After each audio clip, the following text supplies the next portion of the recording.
एक ऐसी बीमारी जिस पर किसी भी चीज का कोई असर नहीं। मुझे कुछ ऐसी प्रॉब्लम थी जिसका कोई सॉल्यूशन नहीं था। मेरे शरीर में बहुत ज़बरदस्त प्रॉब्लम थी जिसको ना कोई डॉक्टर समझ पा रहा था क्या है, ना कोई ओझा तांत्रिक समझ पा रहा था। मेरे पूरे बॉडी में पेन होता था, जैसे हजारों सुई चुभ रही है, कोई मुझे नोच रहा है, ऐसा होता था। मैं लगभग 17-18 साल में सोई भी नहीं हूँ। मेरे ऊपर कोई दवा काम नहीं करती थी, कोई इंजेक्शन काम नहीं करता था। मैं डॉक्टरों के पास जाती थी, वो बोलते थे पूरी रिपोर्ट नॉर्मल है, पर समझ में नहीं आता था क्या है। जब मेरा ऑपरेशन चलता था तो डॉक्टर इंजेक्शन देते थे मुझे बेहोश के, मैं बेहोश नहीं होती थी।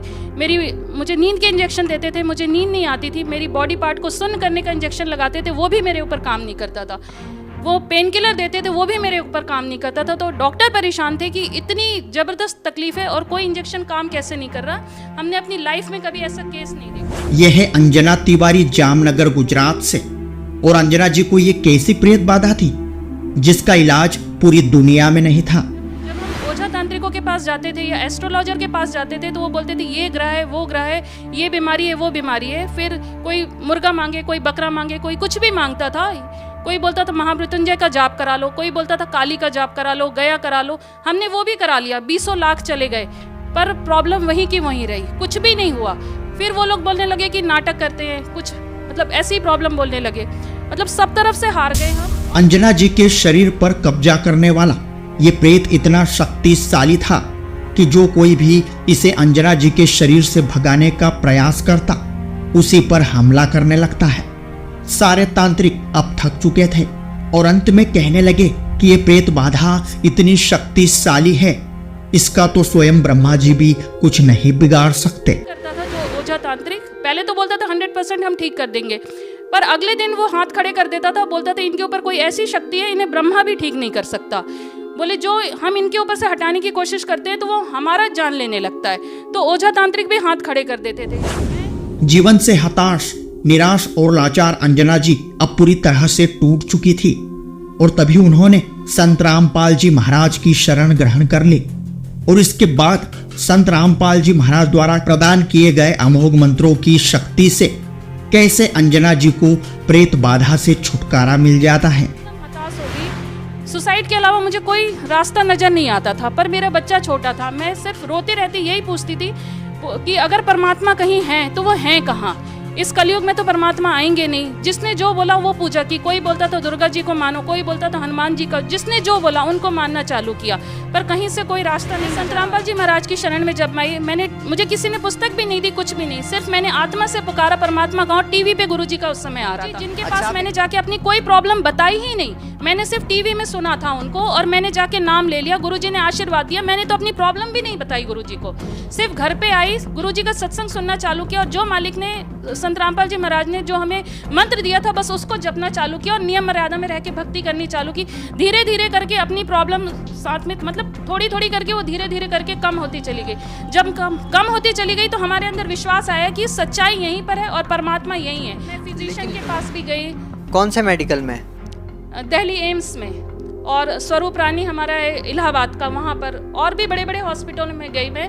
Gynaecologist, neurologist, psychologist, physiologist, physician, सबके पास, किसी के पास मेरी प्रॉब्लम का कोई सॉल्यूशन ही नहीं मिला उन लोग, किसी को भी। तो लोगों को विश्वास कैसे हो कि आप एक ऐसे संत से ठीक हो सकते हैं जो जेल में है? उस संत से नाम दीक्षा लेने के बाद आपकी सारी प्रॉब्लम ठीक हो गई। उन्हें खुद सोचना चाहिए ये चीज़ तो, कि हमें भी क्या जरूरत है कि हम झूठ बोलेंगे। हमें गुरुजी ने कोई हमसे पैसे नहीं लिए और ना हमने उनको कोई पैसे दिया है। हम तो बता रहे हैं कि हम इससे पहले जिनके पास जाते थे, डॉक्टर के पास, इतने टेस्ट करा लिए हमने, हर ओझा तांत्रिक के पास लाखों हमने वहाँ दिया, पर हम वहाँ से ठीक नहीं हुए। और संत रामपाल जी महाराज जिन्होंने हमें पूरा प्रमाण दिखाया कि ये भक्ति सही है, पूरा प्रमाण दिखाया कि वो ब्रह्मा विष्णु महेश कौन है, पूरी सच्ची भक्ति दिखाई और हमें जो मंत्र दिया हमने उसको सिर्फ जपना चालू किया। हमसे उन्होंने कुछ नहीं कहा, सिर्फ हमने उस मंत्र को जपना चालू किया और हमारी प्रॉब्लम अपने आप सॉल्व होती थी। मैं 18 साल से जिंदगी और मौत के बीच में झूली हूँ और कोई मुझे ठीक नहीं कर पाया था। यहाँ तक कि सबने बोल दिया था, हमने लाइफ में ऐसा केस ही नहीं देखा। डॉक्टरों ने भी, ओझा तांत्रिक ने भी, वो भी बोलते थे कि हमारे पास बहुत बड़े बड़े भूत प्रेत वाले आए, पर हमने ऐसा नहीं देखा, ऐसा केस हमने देखा ही नहीं जिसको कि हम ठीक ही नहीं कर पा रहे हैं और वो चीज़ हमारे ही ऊपर आ जा रही है हमारी जान लेने के लिए।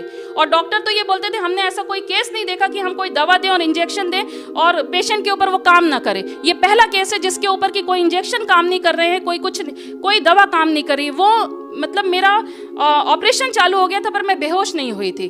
फिर मुझे बोलना पड़ा कि मैं मतलब होश में हूँ और मेरी पार्ट भी शुद्ध नहीं हुआ है। डॉक्टर मतलब इतने हताश हो गए थे कि जैसे मेरा ऑपरेशन पूरा करके वो खुद ही वैष्णो देवी चले गए कि मतलब अब मेरे को मतलब परमात्मा के ऊपर उन्होंने छोड़ दिया। उस समय डॉक्टरों ने ही, जो साइंस नहीं मानती भगवान को, मेरा ऑपरेशन के बाद वो खुद वैष्णो देवी चले गए।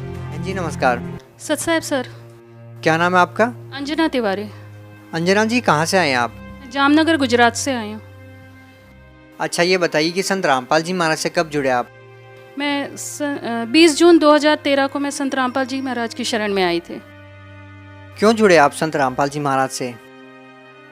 मुझे कुछ ऐसी प्रॉब्लम थी जिसका कोई सॉल्यूशन नहीं था। मेरे शरीर में बहुत ज़बरदस्त प्रॉब्लम थी जिसको ना कोई डॉक्टर समझ पा रहा था क्या है, ना कोई ओझा तांत्रिक समझ पा रहा था। मेरे पूरे बॉडी में पेन होता था, जैसे हजारों सुई चुभ रही है, कोई मुझे नोच रहा है, ऐसा होता था। मैं लगभग 17-18 साल में सोई भी नहीं हूँ।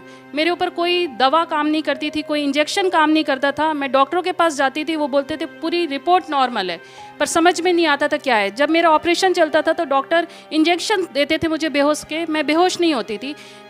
मुझे नींद के इंजेक्शन देते थे, मुझे नींद नहीं आती थी। मेरी बॉडी पार्ट को सुन्न करने का इंजेक्शन लगाते थे, वो भी मेरे ऊपर काम नहीं करता था। वो पेन किलर देते थे, वो भी मेरे ऊपर काम नहीं करता था। तो डॉक्टर परेशान थे कि इतनी ज़बरदस्त तकलीफ है और कोई इंजेक्शन काम कैसे नहीं कर रहा। हमने अपनी लाइफ में कभी ऐसा केस नहीं देखा। जब हम ओझा तांत्रिकों के पास जाते थे या एस्ट्रोलॉजर के पास जाते थे तो वो बोलते थे ये ग्रह है, वो ग्रह है, ये बीमारी है, वो बीमारी है। फिर कोई मुर्गा मांगे, कोई बकरा मांगे, कोई कुछ भी मांगता था। कोई बोलता था महामृत्युंजय का जाप करा लो, कोई बोलता था काली का जाप करा लो, गया करा लो। हमने वो भी करा लिया, 20 लाख चले गए, पर प्रॉब्लम वहीं की वहीं रही, कुछ भी नहीं हुआ। फिर वो लोग बोलने लगे कि नाटक करते हैं कुछ, मतलब ऐसी प्रॉब्लम बोलने लगे। मतलब सब तरफ से हार गए हम। और जो मुझे ठीक करता था, जो ओझा तांत्रिक, पहले तो बोलता था 100% हम ठीक कर देंगे, पर अगले दिन वो हाथ खड़े कर देता था, बोलता था इनके ऊपर कोई ऐसी शक्ति है, इन्हें ब्रह्मा भी ठीक नहीं कर सकता। बोले जो हम इनके ऊपर से हटाने की कोशिश करते हैं तो वो हमारा जान लेने लगता है। तो ओझा तांत्रिक भी हाथ खड़े कर देते थे। मैं एकदम हताश हो गई। सुसाइड के अलावा मुझे कोई रास्ता नज़र नहीं आता था, पर मेरा बच्चा छोटा था। मैं सिर्फ रोती रहती, यही पूछती थी कि अगर परमात्मा कहीं हैं तो वो हैं कहाँ। इस कलयुग में तो परमात्मा आएंगे नहीं। जिसने जो बोला वो पूजा की। कोई बोलता था दुर्गा जी को मानो, कोई बोलता था हनुमान जी का। जिसने जो बोला उनको मानना चालू किया, पर कहीं से कोई रास्ता नहीं नजर आ रहा था। ये बीमारियाँ कैसे ठीक हुई? मैं संत रामपाल जी महाराज की शरण में जब आई, मुझे किसी ने पुस्तक भी नहीं दी, कुछ भी नहीं। सिर्फ मैंने आत्मा से पुकारा परमात्मा का, और टीवी पे गुरुजी का उस समय आ रहा था। अच्छा आप एक बात बताइए, आपने बोला कि आप जिस भी संत के पास जाते थे तो नाटक करते थे, कोई ठीक नहीं करता था। लेकिन यदि देखा जाए बहन जी, तो आज आप ये कह रहे हैं कि एक ऐसे संत ने आपको ठीक कर दिया जो स्वयं आज जेल के अंदर है, तो लोगों को ये नाटक ज़्यादा लगेगा। आप इस बारे में क्या कहना चाहेंगे? मैं वही बताना चाहूँगी कि जिनके पास हम जाते थे, जो लाखों रुपए लेते थे हमसे, वो तो हमें ठीक नहीं कर पाते थे, और जब नहीं ठीक कर पाते थे तो बोलते थे ये नाटक करें। और गुरुजी जिनके पास मैंने जाके अपनी कोई प्रॉब्लम बताई ही नहीं, मैंने सिर्फ टीवी में सुना था उनको और मैंने जाके नाम ले लिया, गुरुजी ने आशीर्वाद दिया, मैंने तो अपनी प्रॉब्लम भी नहीं बताई गुरुजी को। सिर्फ घर पे आई, गुरुजी का सत्संग सुनना चालू किया, और जो मालिक ने, संत रामपाल जी महाराज ने जो हमें मंत्र दिया था, बस उसको जपना चालू किया और नियम मर्यादा में रह के भक्ति करनी चालू की। धीरे धीरे करके अपनी प्रॉब्लम साथ में, मतलब थोड़ी थोड़ी करके वो धीरे धीरे करके कम होती चली गई। जब कम होती चली गई तो हमारे अंदर विश्वास आया कि सच्चाई यहीं पर है और परमात्मा यहीं है। लेकिन लोगों को ये विश्वास कैसे होगा कि एक संत है, जेल में है, वो खुद परेशानियों में है, वो आपकी परेशानियों को कैसे ठीक करेंगे? क्या लोगों को ये नाटक नहीं लगेगा? आपके पास क्या प्रमाण है कि आप संत रामपाल जी महाराज जी से नाम लेने के बाद आपकी सारी बीमारियाँ ठीक हुई है, या आपको बीमारियाँ थी भी या नहीं थी? लोगों को कैसे विश्वास होगा इन बातों पे? क्योंकि हम 18 साल से हमने कोई ओझा तांत्रिक और डॉक्टर किसी को नहीं छोड़ा। कौन कौन से डॉक्टर को आपने दिखाया? कौन कौन से मेडिकल में आप गए? जैसे मैं फिजिशियन के पास भी गई। कौन से मेडिकल में? दिल्ली एम्स में, और स्वरूप रानी हमारा है इलाहाबाद का, वहाँ पर, और भी बड़े बड़े हॉस्पिटल में गई मैं। Gynaecologist, neurologist, psychologist, physiologist, physician, सबके पास, किसी के पास मेरी प्रॉब्लम का कोई सॉल्यूशन ही नहीं मिला उन लोग, किसी को भी। तो लोगों को विश्वास कैसे हो कि आप एक ऐसे संत से ठीक हो सकते हैं जो जेल में हैं? उस संत से नाम दीक्षा लेने के बाद आपकी सारी प्रॉब्लम ठीक हो गई? उन्हें खुद सोचना चाहिए ये चीज़ तो, कि हमें भी क्या जरूरत है कि हम झूठ बोलेंगे।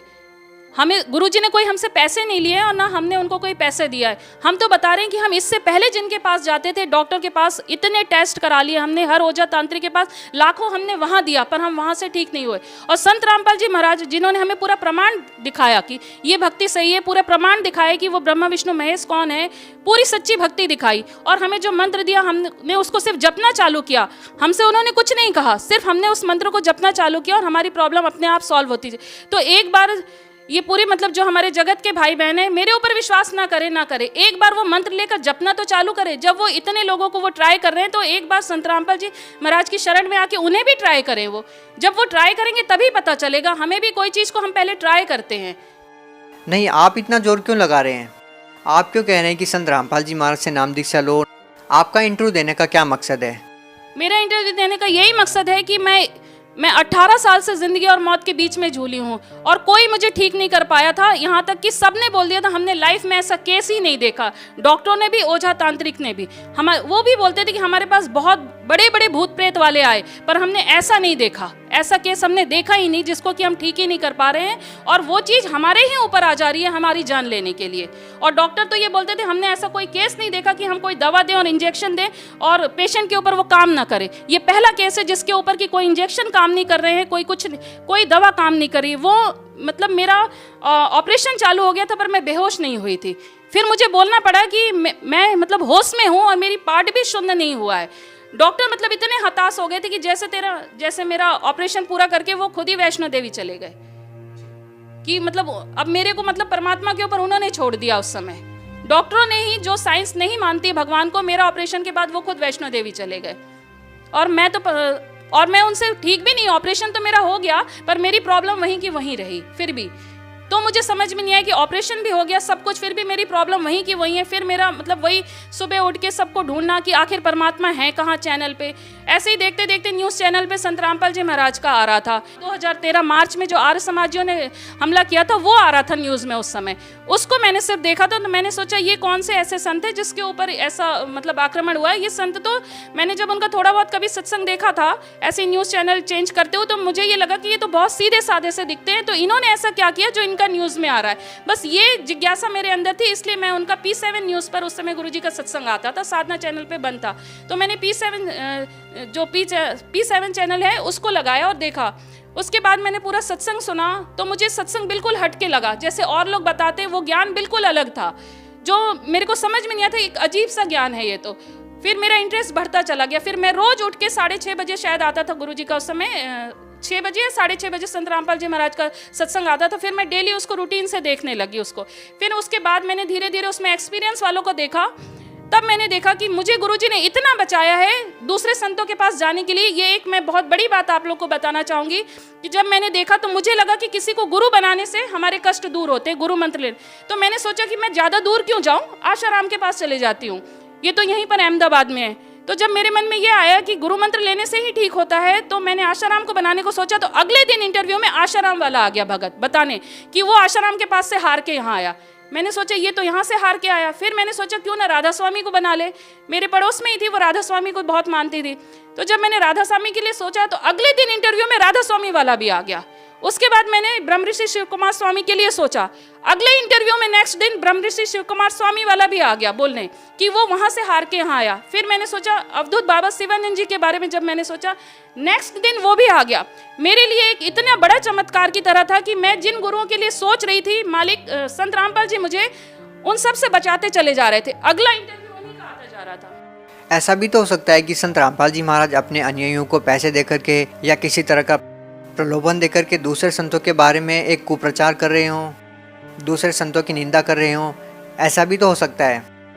जी नहीं, संत रामपाल जी महाराज न कोई पैसा देते हैं और न किसी संतों की निंदा करते हैं और न उनके भगत किसी संतों की निंदा करते हैं। ये बहुत बड़ी गलत धारणा है इस जगत के अंदर। न उनके भगत निंदा करते हैं न संत रामपाल जी महाराज निंदा करते हैं। वो सच्चाई दिखाते हैं और उनके भगत भी जो जगत वालों के पीछे सिर्फ हमारे गुरु जी संत रामपाल जी महाराज जी की सच्चाई जो वो दिखा रहे हैं उसका प्रमाण लेकर ही घूम रहे हैं। वो भी निंदा नहीं कर रहे हैं। ये जगत सोचता है निंदा कर रहे हैं, पर वो भी निंदा नहीं कर रहे हैं। उनके भगत भी बहुत भलाई का काम कर रहे हैं। संत रामपाल जी महाराज जो सच्चा ज्ञान दे रहे हैं उसी को वो पूरे जगत में दिखा रहे हैं कि ये सच्चा ज्ञान है, आप इसको यानी देखिए और संत रामपाल जी महाराज की शरण में आइए। आप लोग यानी झूठे गुरुओं के चक्कर में पड़े हुए। ये तो रही शारीरिक लाभ की बात। संत रामपाल जी महाराज से नाम दीक्षा लेने के बाद आपको शारीरिक लाभ मिला। बात यदि आध्यात्मिक लाभ की करें और बात करें ये कि एक सच्चा सद्गुरु होता है विश्व में, तो आप लोग संत रामपाल जी महाराज को ही क्यों चुनते हैं? आप दूसरे संतों से संत रामपाल जी महाराज को किस प्रकार से अलग पाते हैं? क्योंकि दूसरे संतों ने हमें मतलब ये आध्यात्मिक ज्ञान दे ही नहीं पाए। वो सृष्टि रचना भी नहीं बता पाए, वो ब्रह्मा विष्णु महेश के माता पिता भी नहीं बता पाए, दुर्गा जी के पति कौन है, उन्होंने हमें कोई ज्ञान दिया ही नहीं ऐसा जिससे कि हम विश्वास करें। और संत रामपाल जी महाराज पूरा मतलब पूरी एक एक टॉपिक पूरा दिखाते हुए हमको पूरा ज्ञान करा रहे, और वो भी पूरे शास्त्र खोल के हमें, वेद कुरान बाइबल गुरु ग्रंथ साहिब पूरे खोल के हमें दिखा रहे हैं सच्चाई। बाकी कोई गुरु ये नहीं करते हैं। बिल्कुल सही बात है आपकी। और लाखों धर्मगुरु हैं, लोगों को ये डिसाइड करना मुश्किल हो गया है कि कौन सही है और कौन गलत। प्रैक्टिकल करके लोगों को पता चल रहा है कि कौन सही है और कौन गलत। जैसा कि आपने प्रैक्टिकल किया और पाया कि आपको जो शारीरिक परेशानियां थी वो संत रामपाल जी महाराज से नाम दीक्षा लेने के बाद ठीक हो गई। इसी प्रकार से संत रामपाल जी महाराज से लाखों लोग जुड़ रहे हैं जेल में होने के बावजूद, और संत रामपाल जी महाराज के जो फॉलोअर्स हैं वो बढ़ते जा रहे हैं। यदि आपसे बात करें अन्य अनुभवों के बारे में, तो आपको संत रामपाल जी महाराज से नाम दीक्षा लेने के बाद और क्या क्या लाभ हुए हैं? और लाभ जैसे ये हुए हैं कि पहले मेरे हस्बैंड हाई पोस्ट पे हैं, डीजीएम की पोस्ट पे, लाखों की तनख्वाह उनकी है, पर मैं जो तकलीफ झेल रही थी उसमें हमारे घर में 1 रुपए भी नहीं होते थे, क्योंकि जितनी तनख्वाह थी उसका डबल हमारा हर महीने ओझा तांत्रिकों के पीछे जाता था। और जब से मैं संत रामपाल जी महाराज की शरण में आई हूँ, मेरा 1 रुपया नहीं गया। आज 4 साल हो रहे हैं लगभग, मैंने कोई दवा भी नहीं खाई है, कोई भी नहीं। इवन मुझे सर्दी खांसी और बुखार भी नहीं होता है। अच्छा, आप ये बताइए कि एक संत जेल में है, वो अपने शिष्यों को इतने सारे लाभ कैसे दे रहा है? लोगों को इतने सारे लाभ कैसे हो रहे हैं? जिसको देखो किसी का नशा छूट जाता है, किसी को आर्थिक लाभ हो रहा है, किसी को शारीरिक लाभ हो रहा है। संत रामपाल जी महाराज ऐसी कौन सी दवाई देते हैं जेल में बैठे बैठे कि लाखों लोग उनसे जुड़ रहे हैं और लाखों लोगों को लाभ भी हो रहा है? संत रामपाल जी कोई दवाई नहीं देते हैं, वो तो गुरुजी जो मंत्र दे रहे हैं, जैसे हम जिसको ढूंढते चले आ रहे हैं कि अगर हमसे कोई गलती हुई है, कोई पाप हुआ है, जैसे हमारा बच्चा कोई गलती करता है हम उसे माफ करते हैं, तो हमसे अगर कोई पाप हुआ तो वो परमात्मा के पास भी जरूर हमारे पाप कर्मों को काटने का मंत्र होगा। गुरुजी वही मंत्र हमें देते हैं जिससे हमारे सारे वो गलत जो काम है, विकार, वो दूर होते हैं, हमारे पाप भी कटते हैं। अच्छा, आप बात कर रहे हैं कि नामदान की। संत रामपाल जी महाराज से नाम दीक्षा कैसे ले रहे लोग जबकि वो जेल में है? आज संत रामपाल जी महाराज ने हर डिस्ट्रिक्ट में नामदान केंद्र खुलवा दिया है। संत रामपाल जी महाराज का ये जो ज्ञान समझता है, उसके बाद वो अपने नामदान सेंटर पे अपने डिस्ट्रिक्ट में पता करके वहाँ जाके नाम उपदेश ले सकता है। संत रामपाल जी महाराज के बारे में आप क्या संदेश देना चाहेंगी?